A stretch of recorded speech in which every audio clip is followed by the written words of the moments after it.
Welcome to GAEL Unscripted, where leadership meets learning and real conversations drive real impact.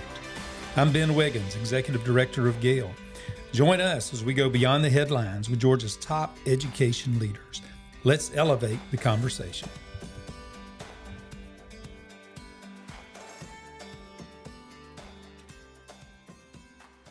Welcome back, GAEL family, to another exciting episode of GAEL Unscripted. We have two wonderful guests with us today from the Fulton County Schools system. We've got Lisa Steele and Brian Keefer. Why don't y'all take just a couple of minutes to introduce yourself to any of our GAEL members that may not know you? Well, hi, I'm Lisa Steele, and I'm the Director of Professional Learning in our Professional Learning and Leadership Development Department. And thank you for having us today. Oh. I'm excited to be here. Thank you for coming. Brian, tell us about yourself. And my name is Dr. Brian Keefer. I serve as the Executive Director of Professional Learning and Leadership Development with Fulton County Schools. And we are super excited to have been invited to share a little bit about a program that we've put together that's pretty unique, that we think could be potentially impactful for districts that are looking to figure out how can we best address issues such as retention and how can we best address the leadership pipelines. That's perfect. And that's on the forefront of every school district, not only in the state of Georgia, but across the country. In last year's legislative session, Senate Resolution 237 came out of that, and it was all about teacher and leader recruitment and retention. So you guys were ahead of the game on that, and we know that professional development is so important in building your own leaders. Why don't you tell our audience a little bit, maybe your track or your journey to the leadership position that you're at now? How did you get there? What are the other positions you held maybe along the way? Yeah, sure. I've been in professional learning for a long time in Fulton. It's professional learning and adult learning is a passion of mine. And what really led me to this point is when I became an instructional coach. And seeing the development of the other employees and helping them along their journey. And I knew from there and scaling it, being an instructional coach at one school to then 3 schools to then 5 schools, I knew I could have a larger impact going to the district professional learning office and doing it at a grand scale for not just teachers, but all staff and employees. Yeah. And so just that experience has led me to where I am now. Awesome. So when you do professional learning, it's teachers, leaders, all of the above, classified employees everyone. As well? Oh, yes. I can't wait to hear about some of that. Yep, non-classified, everyone. Fantastic. Brian, tell them. A lot of them have seen you at GAEL conferences for years. Sure. So my professional journey, I'm originally from Pennsylvania, and so my professional career started off as a special education teacher. I have served as a special education teacher at all levels, K through 12. I actually had an experience as an alternative school teacher in the special education space for a little bit. Then when I relocated south, I was an instructional coach, then served as an assistant principal, served 8 years as a principal, including the GAEL Outstanding Education or Elementary Principal of the Year. And then I had the opportunity to move into this role. And this is really my passion. This was the focus of my dissertation, was on creating professional learning structures for leaders in both rural and non-rural settings. So when you find the dream job opportunity and you can see the impact, that's really my belief is having the greatest impact wherever you are in the space that you are. And love the fact that we get to impact over 10,000 employees across Fulton County Schools with the work that we're doing right now. Wow, that's amazing. That's amazing. Level Up Fulton, that's what you call your professional learning program. How long has that title been there? And maybe how has that changed over the years? Like, let's say maybe over the last 5 years of what was being done to what's being done now. Well, sure. So we don't even have to go back that far because this program is not 5 years old. All right. So Level Up Fulton is a comprehensive incentive-based professional learning model that's been created that serves every employee in our district. This was the vision of our superintendent, Dr. Looney, about 4 years ago. As we heard the stories and as he heard the stories of staff who were looking for opportunities to grow within our organization and looking at the research about how when school districts provide opportunities to invest in their people, that also has a direct impact on retention. That's where this program really was born. It's a 3-tiered program. So the way that we design this, first of all, it's optional. So we don't require our staff to jump in, and that's where the incentive part happens. So at level 1, the way that we've designed that, that is completely grounded in our district values. So we focus on CliftonStrengths Finder to help people identify who they are and how they bring their authentic selves to their workspace and what that looks like when they're collaborating with others. And then they have the opportunity to engage in 4 different modules. So we have a blended learning, we have in-person learning opportunities with different focuses. So folks can really design their own path, but at the end of the day, they're demonstrating alignment to our district values.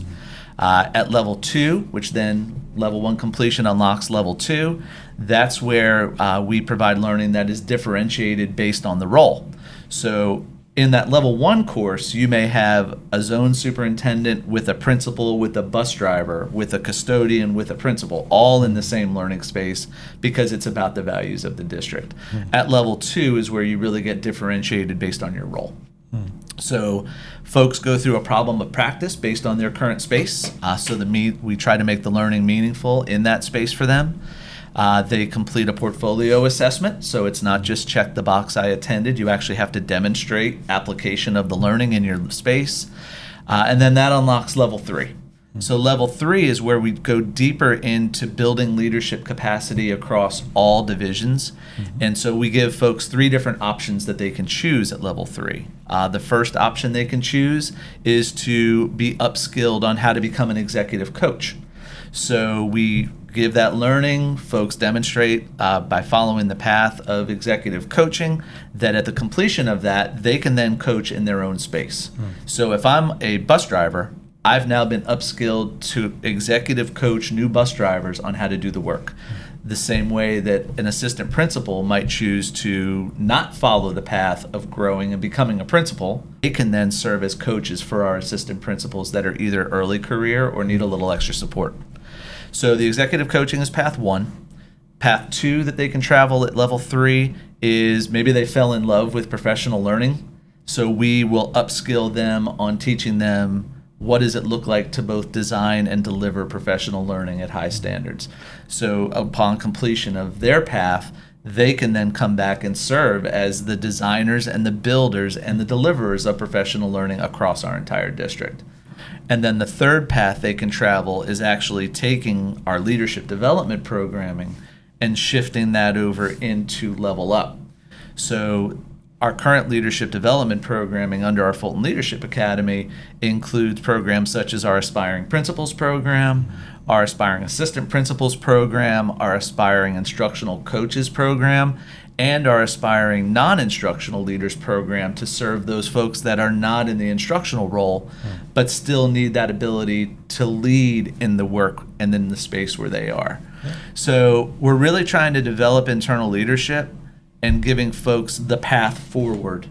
That doesn't necessarily mean a job change, but it can mean a job change. It can move up in the organization, or you can just love what you do and help others grow in that space.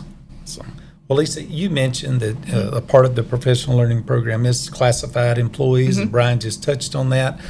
Talk about why it's important for your, whatever the title is in a particular district, but the director or the leader over the maintenance department or the transportation department or school nutrition that are dealing with classified employees.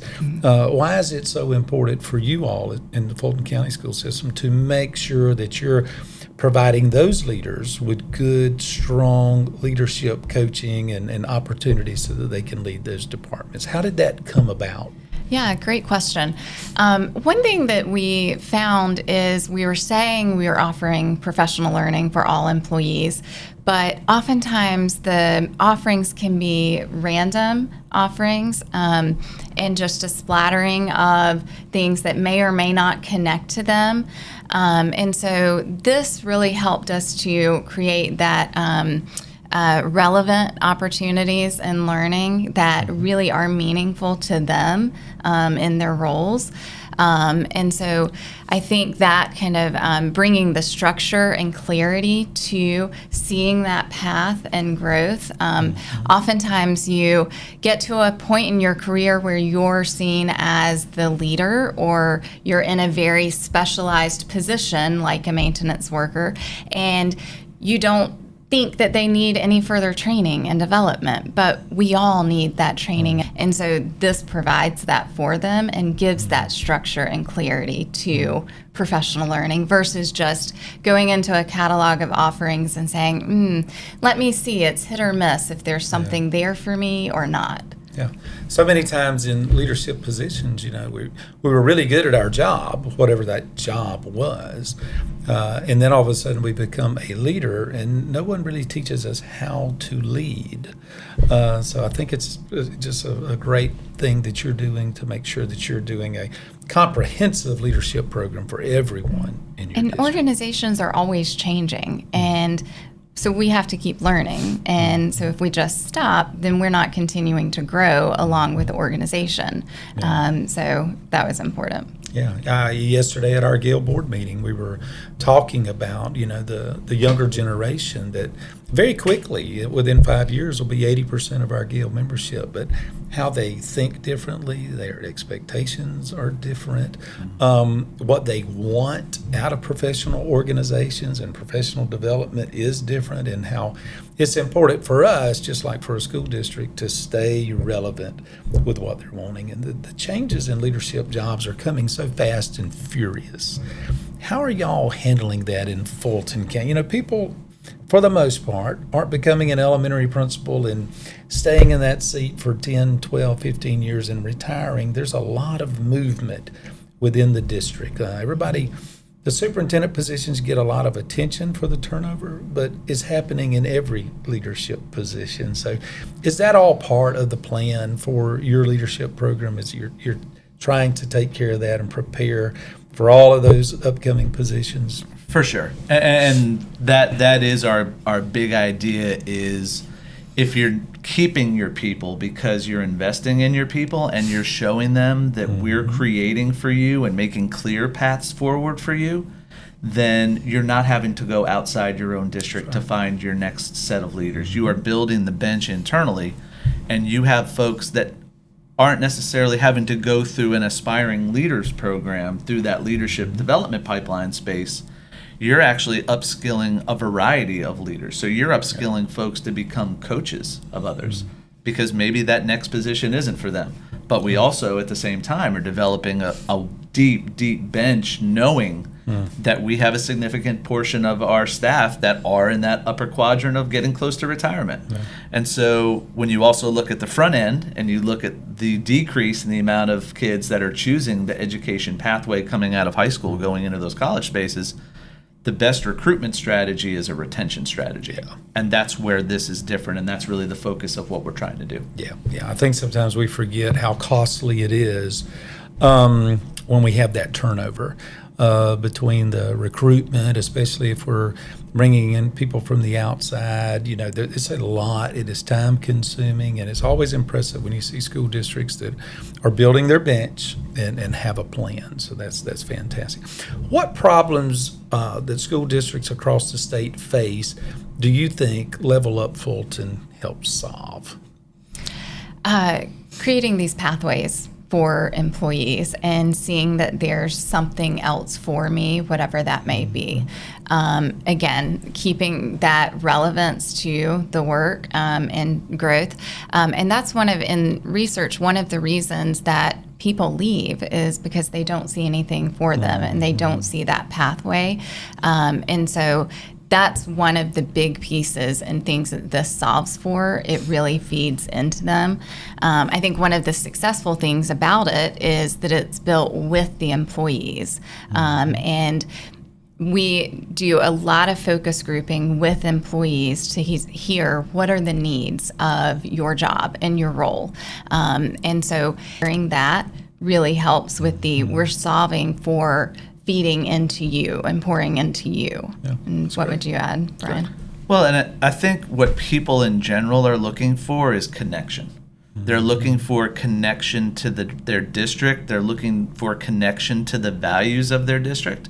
They don't just want to open the door of their car in the parking lot, walk into their job, check the box that they did their job, and then leave.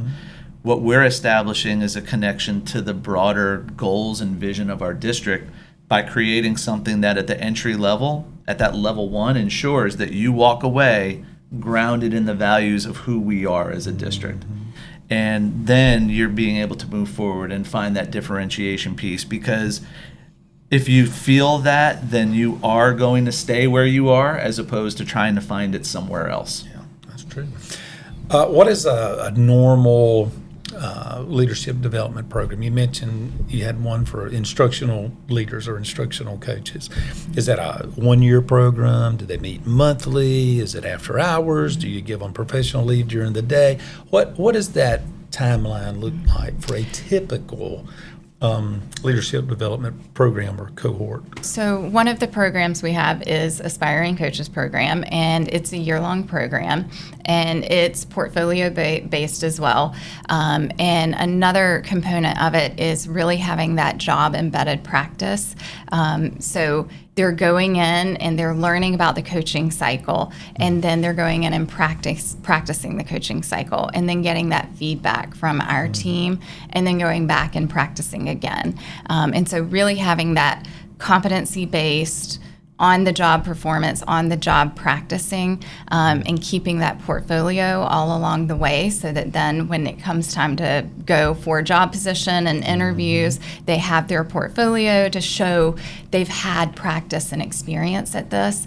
And I think one of the aspiring leadership programs that is new this year that's really taken off is the Aspiring Non-Instructional Leadership Program. Goes back to your question about the positions that maybe it's people in the central office who want to go into a leadership pathway, and how do they do that? And that's a year-long program as well.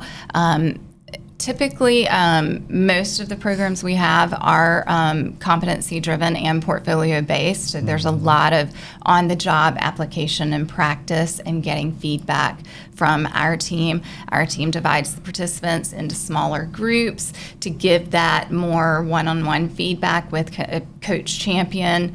I think those are two great examples of our leadership programs that are, one, a long-standing program we've had with the coaching, and then with the new non-instructional leadership program. I love how you're teaching them that coaching process. I think back to my journey, nobody taught us how to have tough conversations or even meaningful conversations, even after something as simple as a classroom observation.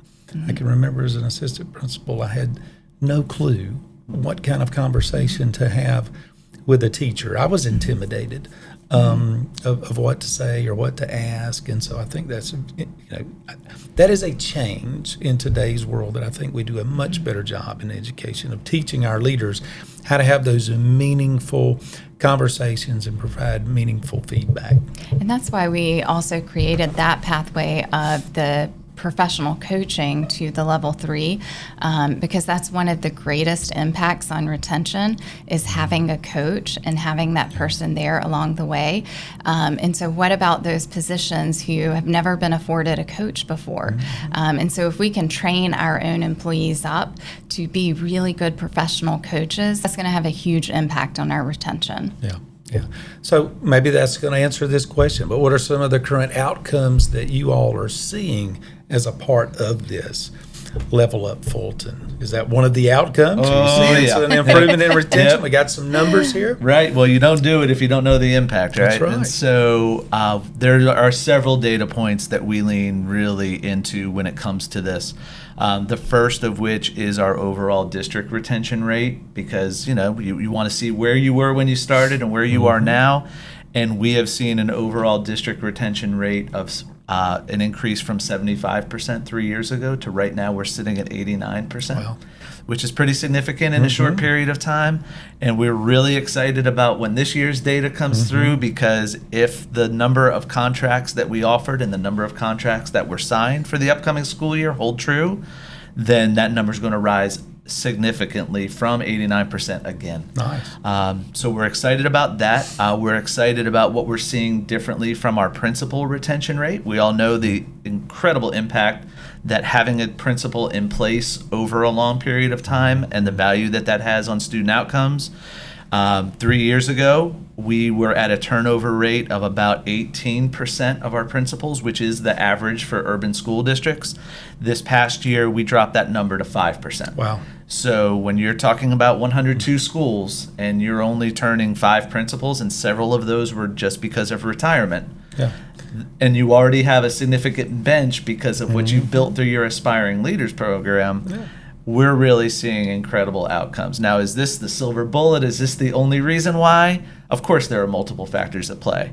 But we also know from what we've gotten back in our surveys of asking people why they're staying in our stay surveys, that Level Up Fulton is a significant contributor as to the why. Well, that's right. And we know all the research tells us people don't leave jobs, they leave leaders.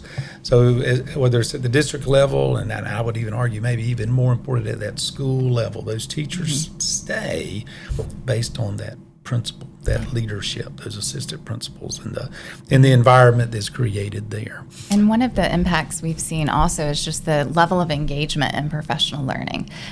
This has been going for a year and a half, almost 2 years now, and at the year and a half mark, we've got almost 2,000 people involved in this program. Wow. And we have 10,000 employees. And so that's huge to have almost 2,000 people involved in this in the first year and a half. And we just continue to see it grow. If we had more employees, we'd have even more than that because we have a wait list of getting into the program. And so that seeing the level of involvement in professional learning, that's been a huge impact. It's phenomenal. With a big district like that, well, you know, I'm assuming you don't wait until a principal opening or a director opening happens to post the job. I assume with this program, maybe you're looking throughout the year. Do you have do y'all interview just for principal openings at the elementary job and you all place them, or do you do it school specifically? How do you do that in Fulton? So we do not have the placement space. Those hiring decisions are made by our zone superintendents with then final approval from our superintendent. One of the things that we have transitioned into is because people also need to see the value that if I'm taking this much time to engage in 1 year of level 1, a second year of level 2, and a third year of an aspiring leadership program, I want to feel that there's extra value that's placed in the time that I've invested. So we've gone behind that, and one of the requirements that we've put into that standard operating procedure is there has to be a certain percentage of those that are brought to the interview table that are directly from our programs. Yeah. And so we've seen the impact of that as we look at over the past principal hires that we've made in the past 2 years. Principal hires that have been made have come from our Aspiring Leaders program. And the couple exceptions to that, we had one principal who came back who was a student at that high school who went elsewhere and was a principal for 15 years. Yeah. And so connection because that was her home school. And another principal opportunity that came open was somebody who came from the district office that was an expert in what the needs of that school were. So that was the person that was brought in. So we're not having to go outside because we're building the pipeline, because what's happening in those aspiring programs are we're going to the people who are making the hiring decisions and asking them, what are you looking for? Yeah. Like, what are the specific skills? What are the specific competencies that you want these leaders to demonstrate? And then we're backwards designing those aspiring programs to ensure that we're hitting it. And we're hitting every element along the way. So when you're making a hiring decision, the people making the decision had input as to what the program looked like on the front end. Yeah. So they believe in it deeper. I love that. I think that's very smart. What are some of the things maybe that you've learned along the way? You're finishing up year 2 of this program, thinking about GAEL members out there that are trying to do some things back home in their home district. Maybe what is something that you've learned from this that has been really, really good, and maybe what's something that you've tweaked in year 2 that you didn't start in year 1, or has there been? I think to engage the employees in the development process. It's not something that we can develop in isolation of what we think in the professional learning and leadership development department or at the district executive level we think that they need. We need to keeping that engagement with the employees who are in those positions and want to be in those positions in developing and designing the program. That's really made it a robust program, and hearing from the employees in the job positions. What about yourself? So I think when we go back to when we first started down this path and designing what this could potentially look like, when we looked around at districts not only in Georgia, but when we looked around at districts across the country, there was no one else that had a program that looked like this that we could pattern it after. Mm-hmm. So we had to create organically from what we think our best structure would have been and our best effort would have been, knowing that we're going to give it our best shot, but we know we're going to need to continually refine it. So in that space with those participants that are jumping in, the first group jumped in not knowing anything about what this could be, but their feedback, as well as the feedback of every cohort that we've now enrolled since, we go deeply into the feedback from the learner experience to not only compare it to those who are in the supervisory and the executive roles, but I want to know if I'm an HVAC person that works in my district, that I have the ability to give you feedback about what this needs to be for me, and that will then be adjusted. So we're constantly adjusting the programs and what we offer and what the learning looks like based on the feedback. And then we also look at how effective are we doing, or how are we meeting their needs.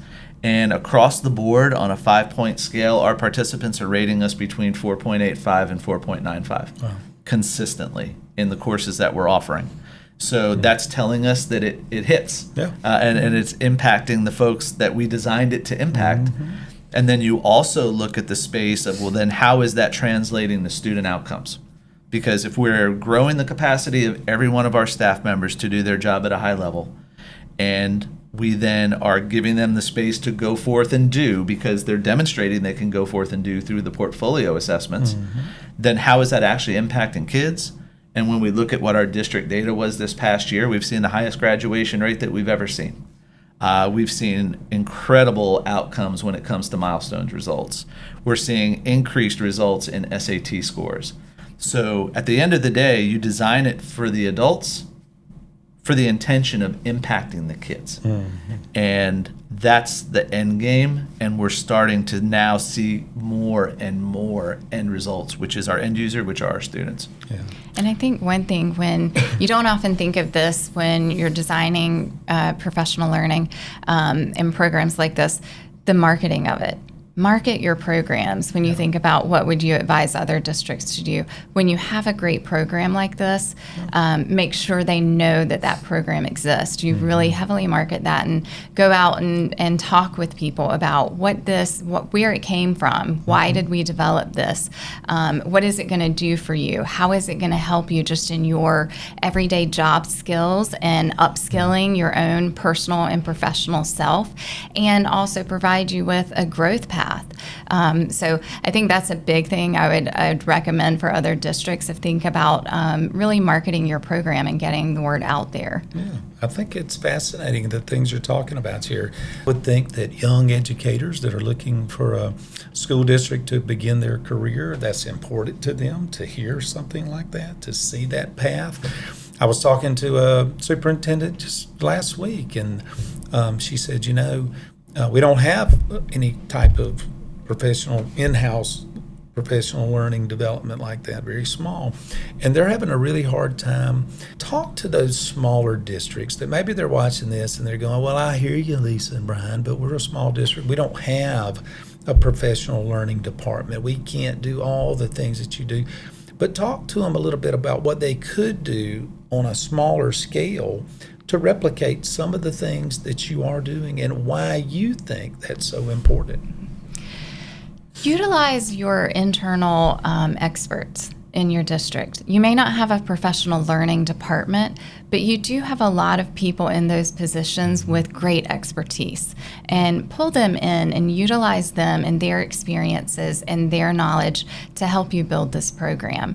Knowing the outcomes that this is going to provide of the sustainability and retention of employees, and knowing that's going to pay it forward to them and their departments, you can really tap into your experts in your departments to, hey, what skills and what knowledge can you also impart, and have them come in and help teach some of the classes and be a part of the development. You may not have a huge department of 5 or 6 or 10 program specialists to help you build it, but you do have those assets in your district that you can tap into. That's right. And their numbers may look different. They may not have 2,000 in it, but they may have 10 in a cohort. And Right. I think you're right. They can easily replicate some of that. So let's say they're either watching or listening to this podcast, and they go, I really like some of the things I'm hearing. Because one thing we stress at GAEL is we want to steal ideas from people that are doing great things. Who can they contact? Where can they go? Can they go to your website and see things? Can they talk to someone if they've got questions? Talk about that a little bit. Sure. So we are big believers in sharing. Sharing is caring, and I borrow this from a phrase that one of my leaders taught me, was admire and acquire. And so we love the idea that we're being offered this space to be able to share our story, because we know the impact that it has on our students and our staff, and we are not the kind that hold that close to the vest. So we would encourage them to reach out directly to Lisa or directly to me. Awesome. We do have some information on our website, but there's also a story to be told that makes that website information more understandable and applicable to local districts. So we're here for it. If we can help kids in any space, that is our purpose. That's why we chose this profession in the first place. I think that's great. So if you're listening to this podcast and you hear this and you want some more information, reach out. They've done the hard work. They've gone through the process. They built a program that they can share with you, so you don't have to reinvent the wheel. And you can tweak it to your particular district or community of what you need, but it'd be a great starting point. And you've heard from them. They would love to share what they've learned and what they're doing with you. So please don't hesitate to reach out. Are there any final comments that you want to make about either your program or your leadership development, or just something great going on in Fulton County? Yeah, I'm just excited. We're at the final phases of wrapping up the development of Level 3 for it to launch in the fall of next year. And so just seeing the entire program being launched, I can't wait for that. I'm so excited about that. And seeing that first cohort of people who started with us when it was just getting off the ground, to see that they're finally getting to that Level 3 and going to kind of graduate through that piece. I look forward to that, and it's so exciting. And yes, I'm happy to speak, and we love speaking to other people and sharing how did we do this, and how can it look in your districts. So happy to do that and look forward to that. And I think from my perspective, this whole journey of helping build this program, but most importantly then seeing the impact that it has on our staff with the student outcome data, there's just such a feeling of this is why we are here. And this is our purpose. This is an impactful opportunity that we see firsthand, because we get to see the people in the training sessions, and we get to see their reactions. We hear their stories and the stories they're telling about how that's changed their whole professional world. And even the fact that some of the learning that's happening in this space is also helping them grow from a personal standpoint. They're taking the strategies like a crucial conversation strategy, and they're telling the story about how they had a crucial conversation with their oldest child. And so just the knowing that this has the opportunity to make a difference on both a professional and a personal level is an opportunity that we would love to share with others, and help you bring that to your local community and impact the folks doing the hard work where you are. Fantastic. Well, thanks to both of you for taking the time to drive over from Atlanta enjoy the Athens lack of traffic. Maybe that was a good experience for you. But thank you so much for coming and sharing, and we can't wait to see how the program continues to grow in the future. And congratulations on what sounds like an outstanding program in Fulton County. Awesome. Well, thank you for the opportunity. Yeah, thank you for having us. Thank you.